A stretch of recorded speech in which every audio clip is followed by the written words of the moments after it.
امیر علیہ سنت کی بارگاہ میں عرض ہے کہ حضور اولیاء کرام کا ایک وصف پڑھا تھا کہ تنہائی میں اخلاص اختیار کرتے. یہ تنہائی میں اخلاص کیا ہے؟ یعنی اس کی کچھ مثال اگر آپ ارشاد فرمائیں، کچھ وضاحت اس کی.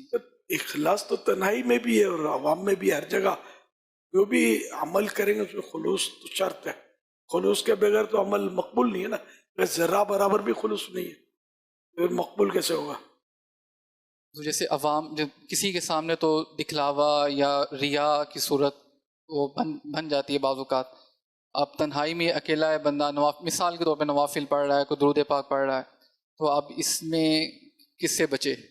میں نے آپ کو 1500 درشی دیے، میں نے رات کو پڑھے تھے اصالِ ثواب. اظہار تو ہو گیا. میں تہجد پڑھتا ہوں، میں رجب، شعبان، رمضان 3 مہینے کے روزے رکھتا ہوں. ہم ہمارا تو اعلان ہوتے اس طرح کے، بولتے واٹ از دس، یہ کیا ہے؟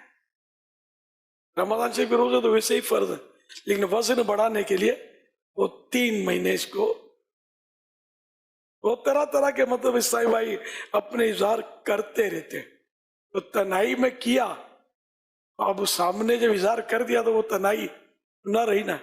ان مانو کر عمل تو ڈکلیئر ہو گیا. تنہائی میں کرے، کسی سے تذکرہ نہ کرے، پھر بھی اللہ چاہے تو وہ ڈنکا بچ جاتا ہے اس کا.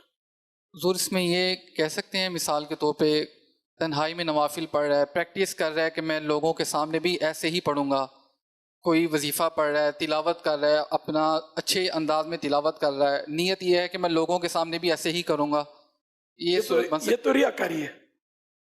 ہے تنہائی میں ریاکاری ریا کی پریکٹس کر رہا ہے نا.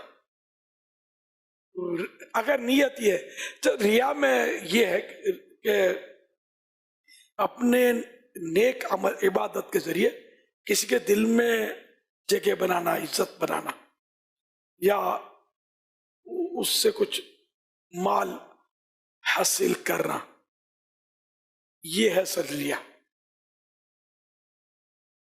اب جیسے نعت شریف کی اجرت کا ہم لوگ منع کرتے رہتے ہیں، اب نعت پیسے ملیں گے تو نعت پڑھوں گا، انڈرسٹوڈ ہوتا ہے، بعض بار زبان سے نہیں ہوتا، انڈرسٹوڈ ہوتا ہے.